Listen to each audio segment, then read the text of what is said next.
ಎಷ್ಟೋ ಸಲ ನಾವು ವೈದ್ಯರನ್ನ ದೇವರಿಗೆ ಹೋಲಿಸ್ತೀವಿ.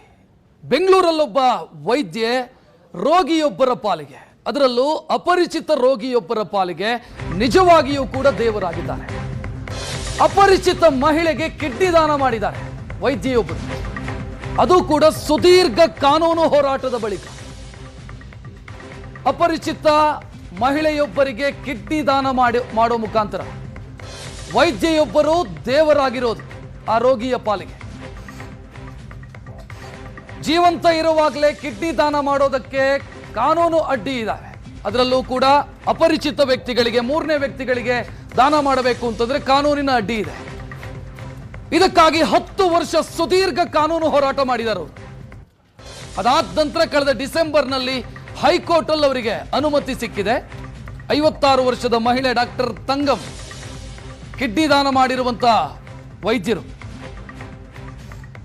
ಖಾಸಗಿ ಆಸ್ಪತ್ರೆಯೊಂದರಲ್ಲಿ ಭ್ರೂಣ ಔಷಧ ತಜ್ಞೆಯಾಗಿ ಕೆಲಸ ಮಾಡ್ತಿದ್ದಾರೆ ಡಾಕ್ಟರ್ ತಂಗಂ. ಅಪರಿಚಿತ ಮಹಿಳೆಗೆ ಕಿಡ್ನಿ ದಾನ ಮಾಡಿರೋದು. ಫೆಬ್ರವರಿ 10ನೇ ತಾರೀಕಿಗೆ ಕಿಡ್ನಿ ದಾನ ಮಾಡಿದ್ದಾರೆ. ಸದ್ಯ ಡಾಕ್ಟರ್ ತಂಗಂ ಅವರು ಕರ್ತವ್ಯದಲ್ಲಿದ್ದಾರೆ. ವೈದ್ಯೆಯ ಕಾರ್ಯಕ್ಕೆ ಈಗ ಮೆಚ್ಚುಗೆ ವ್ಯಕ್ತವಾಗ್ತಾ ಇದೆ. ಈಗ ನಮ್ಮ ಜೊತೆಗೆ ಮಾತನಾಡೋದಕ್ಕೆ ಸ್ವತಃ ಡಾಕ್ಟರ್ ತಂಗಂ ಅವರೇ ನೇರ ಸಂಪರ್ಕದಲ್ಲಿ. ಡಾಕ್ಟರ್ ತಂಗಂ ಅವರೇ ನಮಸ್ಕಾರ. ನಮಸ್ಕಾರ. ನಮಸ್ತೆ. ಬಹುಶಃ ನನಗೆ ಆಶ್ಚರ್ಯ ಅಂತ ಅನ್ಸುತ್ತೆ, ಯಾಕಂತಂದ್ರೆ ಸ್ವತಃ ಅಣ್ಣ ತಮ್ಮನಿಗೆ ಮಾಡೋದಕ್ಕೆ ಸಾಧ್ಯ ಇಲ್ಲ ಈ ರೀತಿ, ತಂದೆ ಮಗನಿಗೆ ಮಾಡಲ್ಲ. ನೀವು ಯಾರೋ ಮೂರನೇ ವ್ಯಕ್ತಿಗೋಸ್ಕರ ಇಷ್ಟೆಲ್ಲ ರಿಸ್ಕ್ ತೆಗೆದುಕೊಂಡಿದ್ದೀರಿ. ಅದು ತುಂಬಾ ವರ್ಷದ ಕಥೆ ಇದು.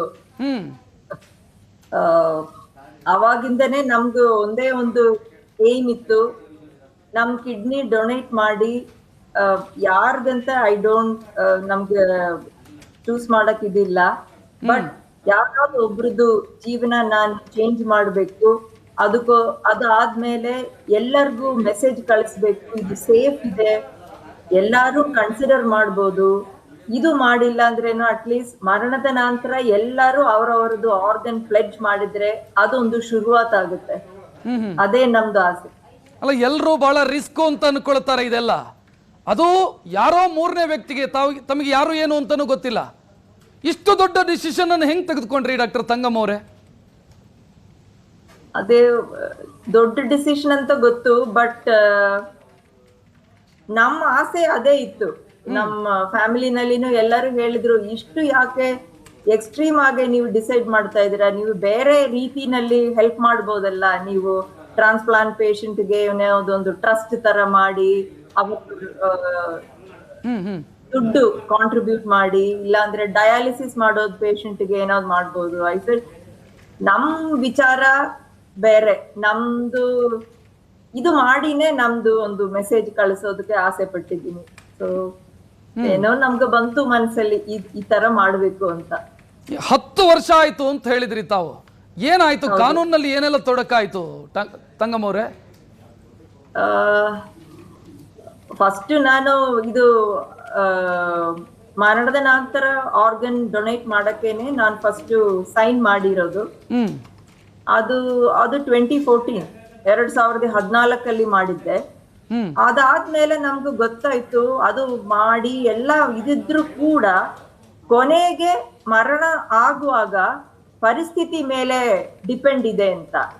ನಮ್ಮ next of relatives, whoever it is the next of relatives, ಅವರು ಆವಾಗ ಇರ್ಲಿಲ್ಲ, ಇಲ್ಲ ಸ್ವಲ್ಪ ಟೈಮ್ ಆದ್ಮೇಲೆ ಬಂದ್ರು, ಅವರು ಸೈನ್ ಮಾಡ್ಲಿಲ್ಲ, ಇಲ್ಲ ಏನೋ ಒಂದು ಸರ್ಕಮ್ಸ್ಟಾನ್ಸಸ್ ಮೇಲೆ ಡಿಪೆಂಡ್ ಆಗುತ್ತೆ ಕೊನೆಗೆ ಅದು ನಡೀತಾ ಇಲ್ವಾ ಅಂತ. ಅಂಡ್ ನಮ್ಗೆ ಅದು ಇಷ್ಟ ಇರ್ಲಿಲ್ಲ. ನಾನ್ ಜೀವನ ಇರುವಾಗ ನಮ್ಗೆ ತೋರ್ಸ್ಬೇಕು ದಟ್ ನಾನೊಂದು ಆರ್ಗನ್ ಡೊನೇಟ್ ಮಾಡ್ತೀನಿ. ಅಂಡ್ ದಿ ಓನ್ಲಿ ಆರ್ಗನ್ ನಮ್ಗೆ 2 ಇರೋದು ಕಿಡ್ನಿ. ಸೊ ಒಂದು ಕೊಟ್ರೆ I will be able to live safely and send a message. That is what started in 2016. ಅದಾದ್ಮೇಲೆ ತುಂಬಾ ಡಾಕ್ಟರ್, ನಮ್ ಡಿಪಾರ್ಟ್ಮೆಂಟ್ ನ transplant department in my hospital ಅವ್ರನ್ನ ಅಪ್ರೋಚ್ ಮಾಡುವಾಗ ಎಲ್ಲರಿಗೂ ಆಶ್ಚರ್ಯ ಇತ್ತು. ಇದಕ್ ಮುಂಚೆ ಯಾರು ಈ ತರ ಒಂದು ಕೋರಿಕೆ ಹೇಳಲಿಲ್ಲ. They have not heard of such a request. But ನಮ್ಗೆ ಇದೇ ಬೇಕು ಅಂತ ಹೇಳಿ ಅವರು ತುಂಬಾ ಟ್ರೈ ಮಾಡಿ ತುಂಬಾ ಸ್ಟೆಪ್ಸ್ ಇತ್ತು, ಕೊನೆಗೆ ಕೋರ್ಟ್ ತನಕ ಹೋಯ್ತು. That was last year 2025 June ಅಲ್ಲಿ ಪೆಟಿಷನ್ ಫೈಲ್ ಮಾಡಿದ್ದೀನಿ. ಈಗ ಡಾಕ್ಟರ್ ತಂಗಮ್ಮ ಅವರೇ, ರಿಸ್ಕ್ ತಗೊಂಡ್ರಿ, ಕರೆಕ್ಟು. ನಿಮ್ಮ ಆರೋಗ್ಯವೂ ಕೂಡ ಬಹಳ ಮುಖ್ಯ ಆಗುತ್ತೆ. ನೀವು ಹೇಗಿದ್ದೀರಿ ಈಗ? ನಾನ್ ತುಂಬಾ ಚೆನ್ನಾಗಿದ್ದೀನಿ. ನೀವು ನೋಡ್ತಾ ಇದ್ದೀರಾ, ನಮ್ಗೆ ಆಪರೇಷನ್ ಆಗಿರೋದು 10ನೇ ತಾರೀಕು, ಇವತ್ತು 17. So I am fine, no problem for me. ಮುಖ್ಯ ಏನಂದ್ರೆ ಡೊನೇಟ್ ಮಾಡಕ್ಕೆ ನಾವೇ ಹೆಲ್ತಿ ಇರ್ಬೇಕು. ಅದೇ ನಮ್ದು ಏಮ್ ಇತ್ತು. ನಮ್ಗೆ ಏನು ಕಾಯಿಲೆ ಬರಬಾರ್ದು, ನಮ್ಗೆ BP, ಶುಗರ್ ಏನು ಕಾಯಿಲೆ ಇದ್ರೆ if I have to remain healthy, ನಮ್ ಫಿಟ್ನೆಸ್ ನಮ್ ಹೆಲ್ತ್ ಮೇಂಟೈನ್ ಮಾಡಿದ್ರೇನೆ ನಮ್ದು ಈ ಏಮ್ ಸಕ್ಸಸ್ ಆಗೋದು. ಸೊ ಅದಕ್ಕೋಸ್ಕರ ನಾನು ತುಂಬಾ ಟ್ರೈ ಮಾಡಿ I have remained healthy. Yes, thank you. And now also I am healthy. Yes, thank you doctor Thangamma ಅವರೇ, ಸುವರ್ಣ ನ್ಯೂಸ್ ಜೊತೆಗೆ ಮಾತನಾಡಿದ್ದಕ್ಕೆ.